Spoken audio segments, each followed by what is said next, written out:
Now I continue in 1 Timothy chapter number 3, and we've made it down to verse number 6.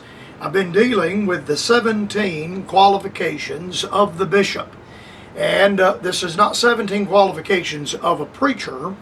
It is 17 qualifications of a pastor, of a bishop, or an elder to pastor a local assembly. And not every preacher is a bishop.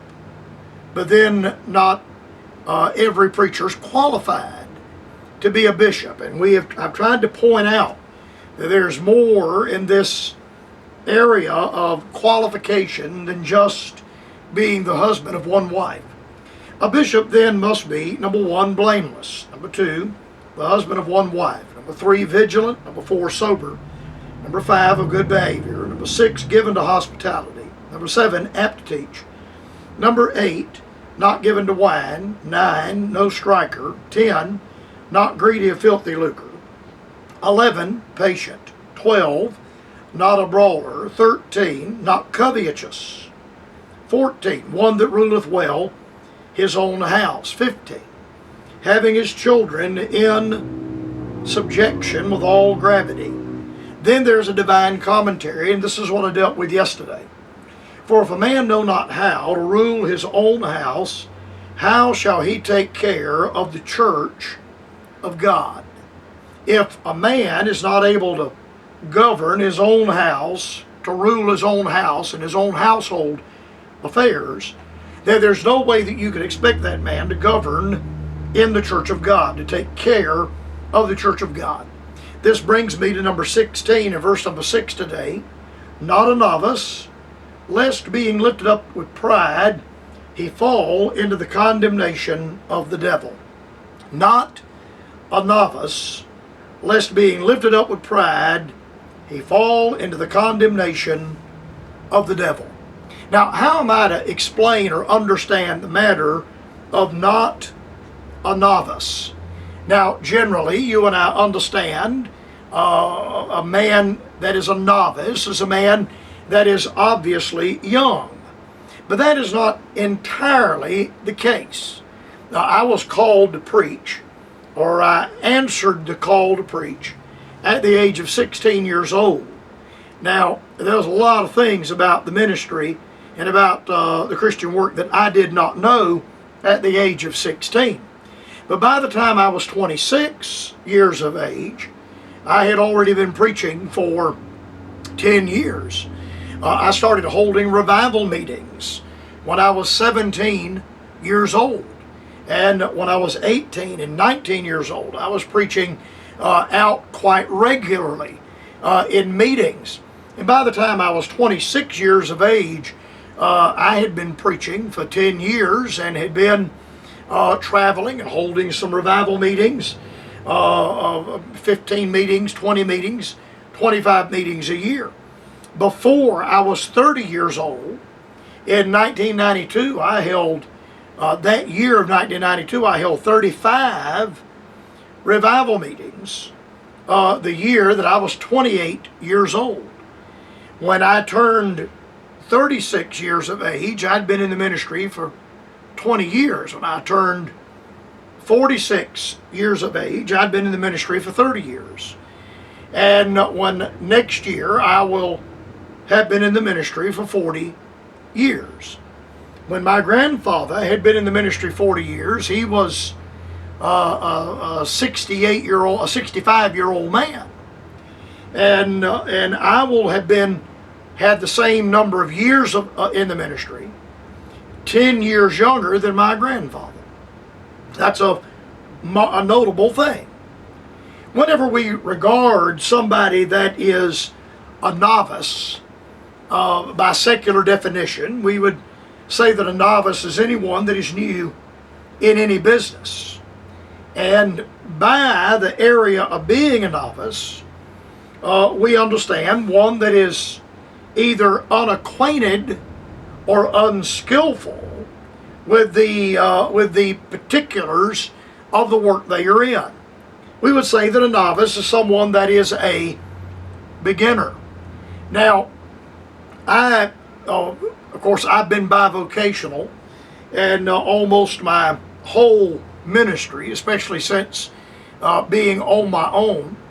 And in 1993, I went to school and took my vacation. I was on the staff at Tabernacle, took my vacation, and went to school and earned my real estate license. And I went back in 95 and got my permanent license, and later went back again, got my broker's license.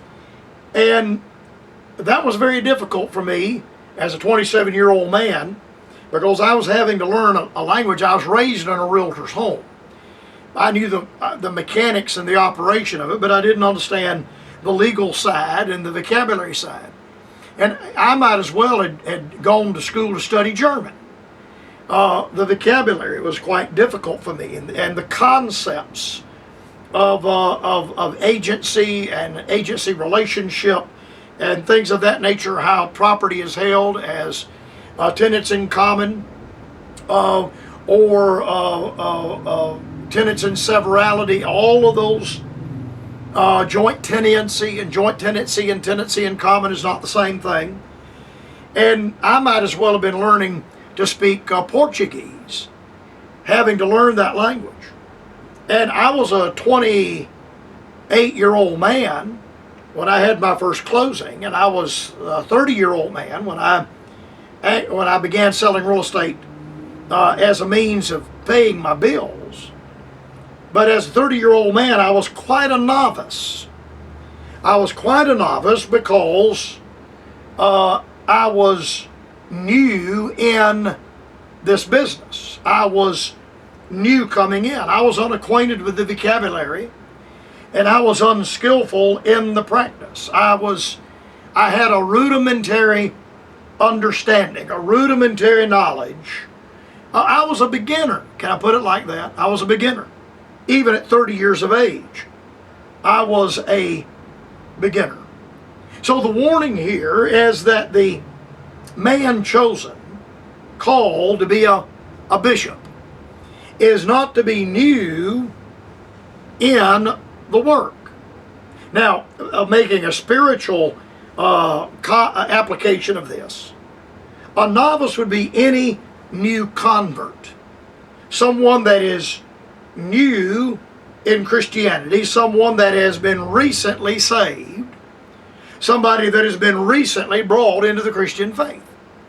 Now, I understand that there are men that got saved on Monday night and called to preach on Tuesday night and were pastoring a church the following Sunday. I've heard testimonies along those lines, and some of those men have done very well. But be that as it may, those individuals are still, by definition, regarded as a novice. They are new to Christianity. They are new to the work of the gospel.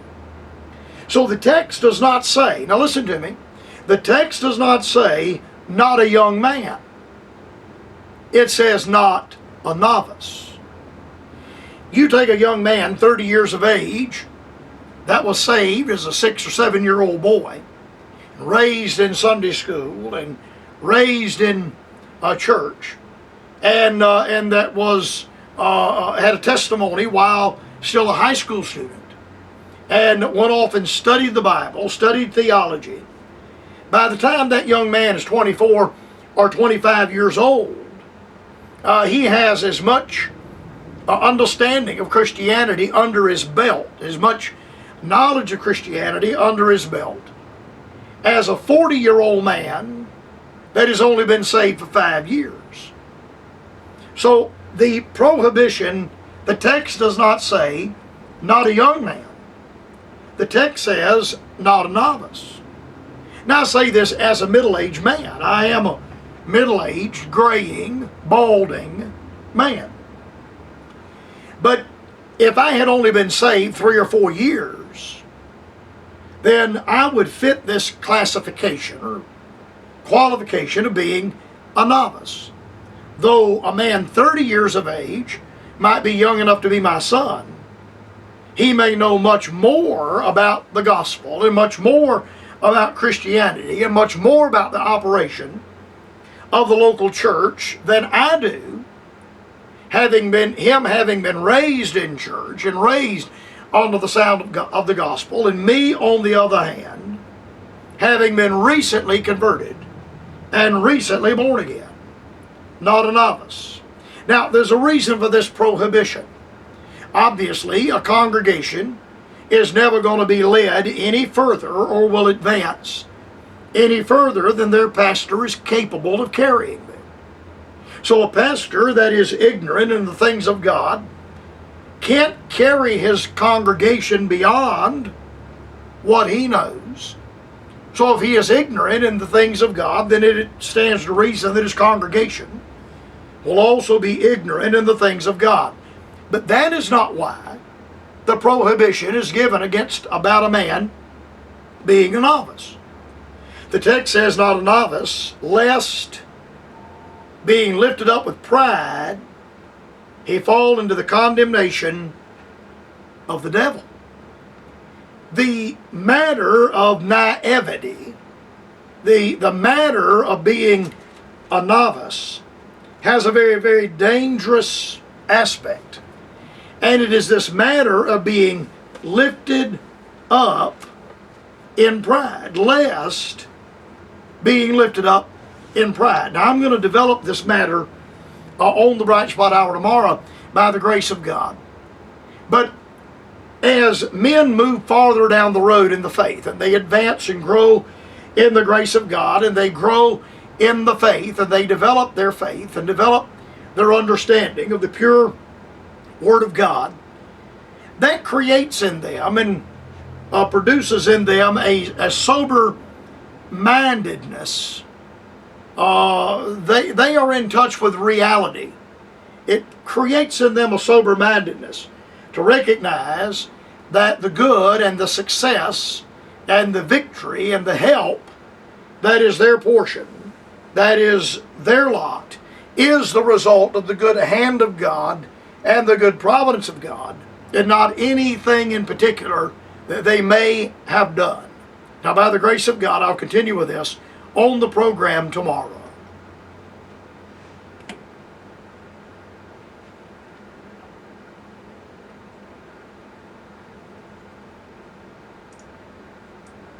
$29602. This is Mark Ferguson inviting you to hear the Bright Spot Hour again tomorrow. Same time.